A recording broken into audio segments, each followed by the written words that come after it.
श्री शिवाय नमस्तुभ्यम। फाल्गुन मास में हम सुन रहे हैं फाल्गुन मास की कथा, और फाल्गुन मास की कथा के अंतर्गत आज हम 5वें दिन की कथा सुनेंगे। आज पंचमी है, चतुर्थी का व्रत आपने किया होगा, संकष्टी चतुर्थी का व्रत जो कि 16 फरवरी को था।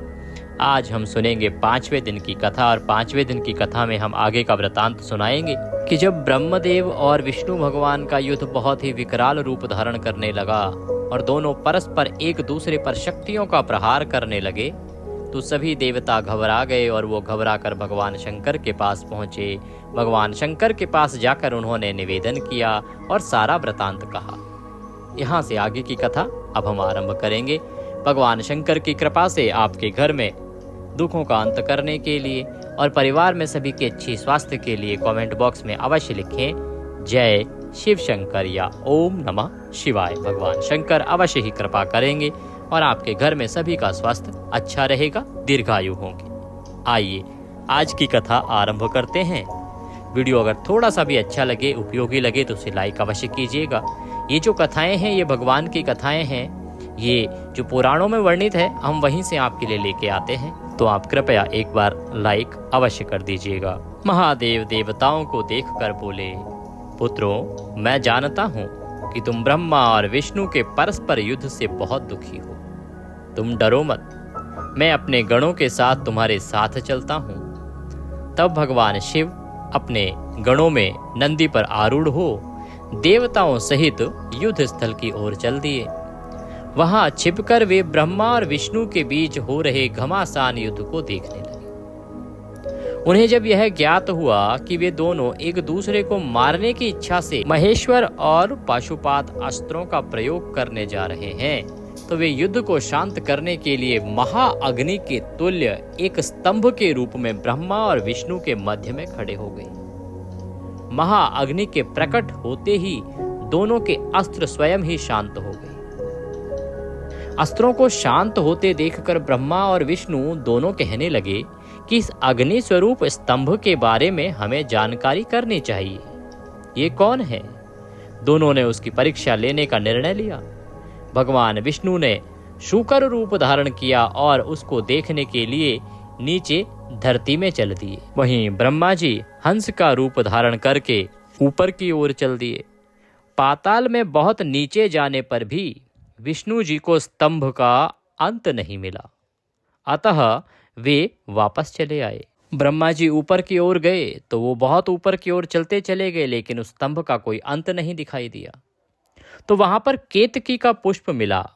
उन्होंने केतकी के पुष्प को उठाया और केतकी का पुष्प लेके आ गए कि केतकी का पुष्प जैसा ब्रह्मा जी कहेंगे उसमें हाँ में हाँ मिलाएगा। वे उस पुष्प को लेकर विष्णु जी के पास गए और विष्णु जी से कहा कि मैंने तो इसका अंतिम शोर देख लिया है, मैं ही श्रेष्ठ हूँ, मैं ही बड़ा हूँ, मेरी गवाही के रूप में मैं ये केतकी का पुष्प लेकर आया हूँ। भगवान विष्णु बड़े सरल स्वभाव के थे।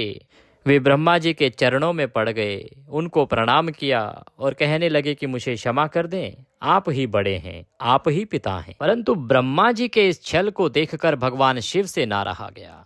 भगवान शिव वहां प्रकट हुए और विष्णु जी की महानता से प्रसन्न हो गए। प्रसन्न होकर बोले, हे विष्णु जी, आप सत्य बोलते हैं, अतः मैं आपको अपनी समानता का अधिकार देता हूँ। तो नंदकेश्वर जी आगे यह कथा वृतांत सुनाते हुए कहते हैं कि महादेव जी ब्रह्मा जी के छल पर अत्यंत क्रोधित हुए। उन्हें बहुत क्रोध आया भगवान शंकर को ब्रह्मदेव पर कि किस प्रकार से भगवान विष्णु के साथ ब्रह्मा ने छल किया है। उन्होंने अपने त्रिनेत्र अर्थात तीसरी नेत्र से भैरव को प्रकट किया और भैरव को आज्ञा दी कि वह तत्काल ही ब्रह्मा जी को दंड दें। आज्ञा पाते ही भैरव ने ब्रह्मा जी के बाल पकड़ लिए और उनका 5वां सिर काट दिया। ब्रह्मा जी डर के मारे कांपने लगे। उन्होंने भैरव के चरण पकड़ लिए तथा क्षमा मांगने लगे। इसे देखकर श्री विष्णु भगवान ने शिव जी से प्रार्थना की कि आपकी कृपा से ही ब्रह्मा जी को 5वां सिर मिला था, अतः आप इन्हें क्षमा कर दें। तो भगवान शिव की आज्ञा से भैरव ने उन्हें छोड़ दिया। भगवान शंकर अत्यंत क्रोधित हुए और उन्होंने कहा कि हे ब्रह्मा, तुमने अपनी प्रतिष्ठा और ईश्वरत्व को दिखाने के लिए छल किया, झूठ का सहारा लिया, कपट का सहारा लिया। इसलिए मैं तुम्हें श्राप देता हूँ कि तुम सत्कार, स्थान व उत्सव से विहीन रहोगे। ब्रह्मा जी को अपनी गलती का एहसास हो गया और वो पछतावा करने लगे। उन्होंने भगवान शिव के चरण पकड़ लिए और क्षमा मांगी कि प्रभु मुझे क्षमा कर दो, मुझे क्षमा कर दो, मुझसे भूल हो गई, मेरा 5वां सिर मुझे पुनः प्रदान कर दो और इस प्रकार का श्राप मुझे ना दो। तब महादेव जी ने कहा कि जगत की स्थिति को बिगड़ने से बचाने के लिए पापी को दंड अवश्य देना चाहिए ताकि लोक मर्यादा बनी रहे। मैं तुम्हें वरदान देता हूँ कि तुम गणों के आचार्य कहलाओगे और तुम्हारे बिना यज्ञ पूर्ण नहीं हो। तो इस प्रकार एक तरफ तो भगवान शंकर ने ब्रह्मदेव को श्राप दे दिया कि किसी भी पूजा में और किसी भी स्थान पर उनको बुलाया ही नहीं जाएगा, परंतु जब उन्हें अपनी गलती का एहसास हुआ ब्रह्मदेव को, उन्होंने क्षमा याचना की तो वरदान स्वरूप क्या दिया कि तुम पूजा में आचार्य कहलाओगे और तुम्हारे बिना कोई भी यज्ञ पूर्ण नहीं होगा। इसके बाद भगवान शंकर ने केतकी के पुष्प से पूछा कि तुमने झूठ क्यों बोला, तुमने ये पाप क्यों किया। केतकी के पुष्प ने कहा कि महाराज मुझे तो ब्रह्मदेव ने कहा था कि जैसे मैं कहूँ उसमें हाँ में हाँ मिलाते जाना। तो इन्होंने कहा कि मैं इस स्तंभ का आखिरी छोर देख कर आया हूँ और मेरा गवाह केतकी का ये पुष्प है जिसे मैं साथ लाया हूँ, तो मैंने इनकी हाँ में हाँ मिला दी। भगवान शंकर बोले, हे दुष्ट केतकी पुष्प, ये तुमने अच्छा नहीं किया। सृष्टि के लिए और सृष्टि के कल्याण के लिए मैं तुम्हें श्राप देता हूँ कि अब तुम मेरी पूजा के अयोग्य रहोगे, तुम कभी भी मेरे ऊपर नहीं चढ़ाए जाओगे।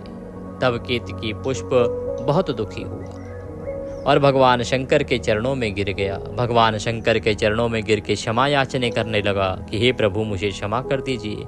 यदि मुझे इतना बड़ा श्राप मिल गया तो मुझे कौन लगाएगा, कौन उत्पन्न करेगा, कौन खिलाएगा, कौन मेरा भरण पोषण करेगा और मुझे कौन मान सम्मान देगा। यदि आपकी पूजा से मैं विमुख हो गया तो आपने मुझे अपनी पूजा से हीन कर दिया तो मुझे कौन महत्व देगा, मेरा जीवन ही खतरे में पड़ जाएगा, मुझे क्षमा कीजिए। तो भगवान शंकर ने कहा कि हे केतकी पुष्प, मेरा वचन झूठा तो नहीं हो सकता, इसीलिए तू मेरे भक्तों के योग्य होगा। इस प्रकार तेरा जन्म सफल हो जाएगा।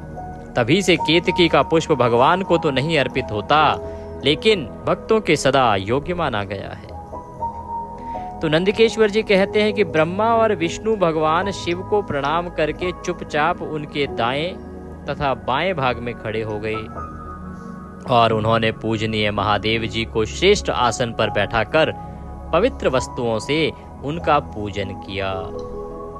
इस प्रकार से दो देवों के बीच में जो श्रेष्ठता का युद्ध लड़ा गया, उसमें दोनों ने यह स्वीकार किया कि सर्वोत्तम और सर्वश्रेष्ठ जो श्रेष्ठ हैं वो महादेव हैं। दीर्घ काल तक स्थिर रहने वाली वस्तुओं को पुष्प वस्तु तथा अल्प काल तक टिकने वाली वस्तुओं को प्राकृत वस्तु कहते हैं।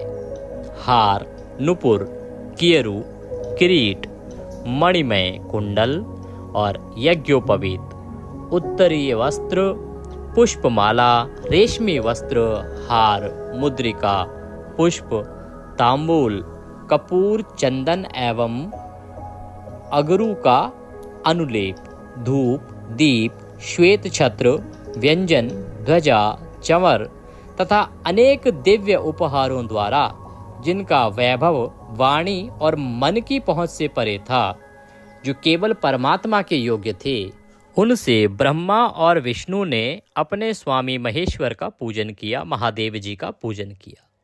और इससे प्रसन्न होकर भगवान शिव ने दोनों देवताओं से मुस्कुराकर कहा, पुत्र, आज तुम्हारे द्वारा की गई पूजा से मैं प्रसन्न हूँ। इसी कारण यह दिन परम पवित्र और महान होगा। यह तिथि शिवरात्रि के नाम से प्रसिद्ध होगी और मुझे परम प्रिय होगी। इस दिन जो मनुष्य मेरे लिंग अर्थात निराकार रूप की या मेरी मूर्ति अर्थात साकार रूप की दिन रात निराहार रहकर अपनी शक्ति के अनुसार निश्चल भाव से यथोचित पूजा करेगा, वह मेरा परम प्रिय भक्त होगा। पूरे वर्ष भर निरंतर मेरी पूजा करने का जो फल मिलता है, वह फल शिवरात्रि को मेरा पूजन करके मनुष्य तत्काल प्राप्त कर लेगा। जैसे पूर्ण चंद्रमा का उदय समुद्र की वृद्धि का अवसर है, उसी प्रकार शिवरात्रि की तिथि मेरे धर्म की वृद्धि का समय है। इस तिथि को मेरी स्थापना का मंगलमय उत्सव होना चाहिए। मैं मार्गशीर्ष मास में आद्रा नक्षत्र से युक्त पूर्णमासी या प्रतिपदा को ज्योतिर्मय स्तंभ के रूप में प्रकट हुआ था। इस दिन जो भी मनुष्य पार्वती सहित मेरा दर्शन करता है अथवा मेरी मूर्ति या लिंग की झांकी निकालता है, वह मेरे लिए कार्तिकेय से भी अधिक प्रिय है। इस शुभ दिन मेरे दर्शन मात्र से पूरा फल प्राप्त होता है। यदि दर्शन के साथ मेरा पूजन भी किया जाए तो इतना अधिक फल प्राप्त होता है कि वाणी द्वारा उसका वर्णन भी नहीं किया जा सकता। लिंग रूप में प्रकट होकर मैं बहुत बड़ा हो गया था, अतः लिंग के कारण यह भूतल लिंग स्थान के नाम से प्रसिद्ध हुआ। जगत के लोग इसका दर्शन और पूजन कर सकें, इसके लिए यह अनादि और अनंत ज्योति स्तंभ अथवा ज्योतिर्मय लिंग अत्यंत छोटा हो जाएगा। यह लिंग सब प्रकार के भोग सुलभ कराने वाला तथा भोग और मोक्ष का एकमात्र साधन होगा। इसका दर्शन, स्पर्श और ध्यान प्राणियों को जन्म और मृत्यु के कष्ट से छुड़ाने वाला है। शिवलिंग के यहाँ प्रकट होने के कारण यह स्थान अरुणाचल नाम से प्रसिद्ध होगा। बड़े बड़े तीर्थ प्रकट होंगे। इस स्थान पर रहने या मरने से जीवों को मोक्ष प्राप्त होगा। मेरे दो रूप हैं, साकार और निराकार। पहले मैं स्तंभ रूप में प्रकट हुआ, फिर अपने साक्षात रूप में ब्रह्म भाव मेरा निराकार रूप है तथा महेश्वर भाव मेरा साक्षात रूप है। ये दोनों ही मेरे सिद्ध रूप हैं। मैं ही पर ब्रह्म परमात्मा हूँ। जीवों पर अनुग्रह करना मेरा कार्य है। मैं जगत की वृद्धि करने वाला होने के कारण ब्रह्म कहलाता हूँ। सर्वत्र स्थित होने के कारण अर्थात सभी जगह मौजूद रहने के कारण मैं ही सबकी आत्मा हूँ। सर्ग से लेकर अनुग्रह तक जो जगत संबंधी 5 कृत्य हैं, वे सदा ही मेरे हैं। मेरी ब्रह्म रूपता का बोध कराने के लिए पहले लिंग प्रकट हुआ, फिर अज्ञात ईश्वरत्व का साक्षात कराने के लिए मैं जगदीश्वर रूप में प्रकट हो गया। मेरा सकल रूप मेरे ईश्वरत्व का और निष्कल रूप मेरे ब्रह्म स्वरूप का बोध कराता है। मेरा लिंग मेरा स्वरूप है और मेरे सामीप्य की प्राप्ति कराने वाला है। मेरे लिंग की स्थापना करने वाले मेरे उपासक को मेरी समानता की प्राप्ति होती है तथा मेरे साथ एकत्व का अनुभव करता हुआ संसार सागर से मुक्त हो जाता है। वह जीते जी परमानंद की अनुभूति करता हुआ शरीर का त्याग कर शिवलोक को प्राप्त होता है, अर्थात मेरा ही स्वरूप हो जाता है। मूर्ति की स्थापना लिंग की अपेक्षा गौण है। यह उन भक्तों के लिए है जो शिव तत्व के अनुशीलन में सक्षम नहीं है। ब्रह्मा और विष्णु ने पूछा, हे प्रभु, षष्ठी आदि 5 तत्वों के लक्षण क्या हैं? यह हम दोनों को बतलाइए। भगवान शिव बोले, मेरे कर्तव्यों को समझना अत्यंत गहन है, तथापि मैं कृपा पूर्वक तुम्हें बताता हूँ। षष्ठी पालन, संहार, तिरोभाव और अनुग्रह मेरे जगत संबंधी 5 कार्य हैं जो नित्य सिद्ध हैं। संसार की रचना का आरंभ सृष्टि कहलाता है और मुझसे पालित होकर सृष्टि का सुस्थिर रहना उसका पालन है। अर्थात जब सृष्टि आरंभ हो जाती है तो वह स्थिर रहे, उसी को पालन कहा जाता है। उसका विनाश ही संहार है और प्राणों के उत्क्रमण को तिरोभाव कहते हैं। और इन सब से छुटकारा मिल जाना ही मेरा अनुग्रह अर्थात मोक्ष है। मेरे 5 कृत्य हैं। षष्ठी आदि 4 कृत्य संसार का विस्तार करने वाले हैं। 5वां कृत्य मोक्ष का है। मेरे भक्तजन इन 5 कार्यों को 5 भूतों में देखते हैं। सृष्टि धरती पर, स्थिति जल में, संहार अग्नि में, तिरोभाव वायु में और अनुग्रह आकाश में स्थित है। पृथ्वी से सबकी सृष्टि होती है, जल से वृद्धि होती है, आग सबको जला देती है, वायु एक स्थान से दूसरे स्थान पर ले जाती है और आकाश सबको अनुग्रहित करता है। इन पांचों कृत्यों का भार वहन करने के लिए ही मेरे 5 मुख हैं। 4 दिशाओं में 4 मुख और उनके बीच में 5वां मुख है। पुत्रों, तुम दोनों ने मुझे तपस्या से प्रसन्न कर सृष्टि और पालन 2 कार्य प्राप्त किए हैं। इसी प्रकार मेरी विभूति स्वरूप रुद्र और महेश्वर ने संहार और तिरोभाव का कार्य मुझसे प्राप्त किए हैं, परंतु मोक्ष मैं स्वयं प्रदान करता हूँ। मैंने पूर्व काल में अपने स्वरूप भूत मंत्र का उपदेश दिया है, जो ओंकार रूप में प्रसिद्ध है। यह मंगलकारी मंत्र है। सर्वप्रथम मेरे मुख से ओंकार प्रकट हुआ, जो मेरे स्वरूप का बोध कराता है। ओंकार, इसका स्मरण निरंतर करने से मेरा ही सदा स्मरण होता है। मेरे उत्तरवर्ती मुख से आकार का, पश्चिम मुख से उकार का, दक्षिण मुख से मकार का, पूर्ववर्ती मुख से बिंदु का तथा मध्यवर्ती मुख से नाद का प्रकटीकरण हुआ है। इस प्रकार इन 5 अवयवों से ओंकार का विस्तार हुआ है। इन 5 अवयवों के एकाकार होने पर प्रणव ओम नामक अक्षर उत्पन्न हुआ। जगत में उत्पन्न सभी स्त्री पुरुष इस प्रणव मंत्र में व्याप्त हैं। यह मंत्र शिव शक्ति दोनों का बोधक है। इसी से पंचाक्षर मंत्र ओम नमः शिवाय की उत्पत्ति हुई है। यह मेरे साकार रूप का बोधक है। इस पंचाक्षर मंत्र से मात्र का वर्ण प्रकट हुए, जो 5 भेद वाले हैं। इसी से शिरो मंत्र सहित त्रिपदा गायत्री का प्रकाट्य हुआ।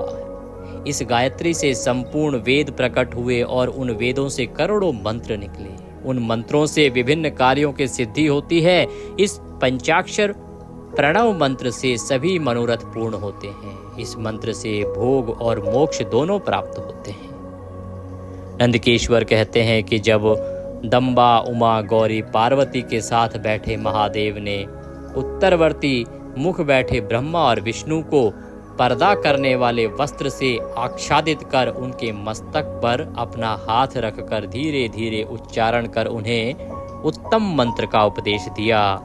3 बार मंत्र का उच्चारण करके भगवान शिव ने उन्हें शिष्यों के रूप में दीक्षा दी, जिन्हें ब्रह्मदेव और भगवान विष्णु को अपने शिष्य के रूप में भगवान शंकर ने दीक्षा दी। गुरु दक्षिणा के रूप में दोनों ने अपने आप को समर्पित करते हुए दोनों हाथ जोड़कर उनके समीप खड़े हो जगत गुरु भगवान शिव की इस प्रकार स्तुति करने लगे। भगवान विष्णु और ब्रह्मदेव बोले, हे प्रभु, आपके साकार और निराकार 2 रूप हैं। आप तेज से प्रकाशित हैं, आप सबके स्वामी हैं। आप सर्व आत्मा को नमस्कार है। आप प्रणव मंत्र को बताने वाले हैं तथा आप ही प्रणव लिंग वाले हैं। सृष्टि, पालन, संहार, तिरोभाव और अनुग्रह आदि आपके ही कार्य हैं। आपके 5 मुख हैं। आप ही परमेश्वर हैं। आप सबकी आत्मा हैं। आप ब्रह्म हैं। आपके गुण और शक्तियां अनंत हैं। हम आपको नमस्कार करते हैं। इन पंक्तियों से स्तुति करते हुए गुरु महेश्वर को प्रसन्न कर ब्रह्मा और विष्णु ने उनके चरणों में प्रणाम किया। महेश्वर बोले, आद्रा नक्षत्र में चतुर्दशी को यदि इस प्रणव मंत्र का जप किया जाए तो यह अक्षय फल देने वाला है। सूर्य की संक्रांति में महा आद्र नक्षत्र में एक बार किया प्रणव जाप करोड़ों गुना जप का फल देता है। मृगशिरा नक्षत्र का अंतिम भाग तथा पुनर्वसु का शुरू का भाग पूजा, होम और तर्पण के लिए सदा आद्रा के समान ही है। मेरे लिंग का दर्शन प्रातः काल अर्थात मध्याह्न से पूर्व काल में करना चाहिए। मेरे दर्शन पूजन के लिए चतुर्दशी तिथि उत्तम है। पूजा करने वालों के लिए मेरी मूर्ति और लिंग दोनों समान है। फिर भी मूर्ति की अपेक्षा लिंग का स्थान ऊंचा है, इसलिए मनुष्यों को शिवलिंग का ही पूजन करना चाहिए। लिंग का ओम मंत्र से और मूर्ति का पंचाक्षर मंत्र से पूजन करना चाहिए। ओम और पंचाक्षरी कौन सा? ओम नमः शिवाय। शिवलिंग की स्वयं स्थापना करके या दूसरों से स्थापना करवाकर उत्तम द्रव्यों से पूजा करने से मेरा पद सुलभ होता है। इस प्रकार दोनों शिष्यों को उपदेश देकर भगवान शिव अंतर ध्यान हो गए। बोलिए शंकर भगवान की जय। इसी के साथ आज की कथा में हम यहाँ विराम देंगे। आप सुन रहे थे शिव महापुराण में विश्वेश्वर संहिता। यह आज का अध्याय बहुत कल्याणकारी है। आप एक बार जोर से जयकारा कमेंट बॉक्स में लिख के लगाइए। बोले शंकर भगवान की जय। भगवान शंकर की कृपा सभी को प्राप्त हो, सबका कल्याण हो, यही कामना करते हैं। कल छठे दिन की कथा में हम आगे का वृतांत सुनेंगे। बहुत ही रोचक वृतांत आगे आने वाला है, तो आप भूलिएगा नहीं कथा को सुनना। चैनल पर नए हैं तो चैनल को सब्सक्राइब करते जाइए, क्योंकि ये ज्योतिष संस्थान का चैनल है। यहाँ पर हम जो कथा सुनाते हैं वो पुराणों में वर्णित होती है। जो ऑथेंटिक कथा है वही हम आपको सुनाते हैं। तो फाल्गुन मास की आज की कथा में अभी के लिए इतना ही। आज अवश्य देखिएगा कि प्रतिदिन की पूजा आप किस प्रकार से करें, इसके विषय में हमने वीडियो बनाया है। वो आज अपलोड हो जाएगा। 8:15 बजे का टाइम रहेगा सोमवार को, और उसको अवश्य देखिएगा। उसमें यह भी बताया है कि फाल्गुन मास जो चल रहा है उसमें क्या चीज़ नहीं करनी है। कुछ वस्तुएं ऐसी हैं जो भगवान शंकर को इस महीने में नहीं चढ़ानी है। वो क्या हैं वो भी आप उसमें देख लीजिएगा। आगे शिवरात्रि आ रही है, शिवरात्रि से संबंधित वीडियो भी हमने बनाया है, जिसमें बताया कि घर में कौन सा शिवलिंग रखना चाहिए। तो उसको अवश्य देखिएगा, बहुत लाभ मिलेगा उसको देखने से। भगवान सब पर कृपा करें। जय शिव शंकर।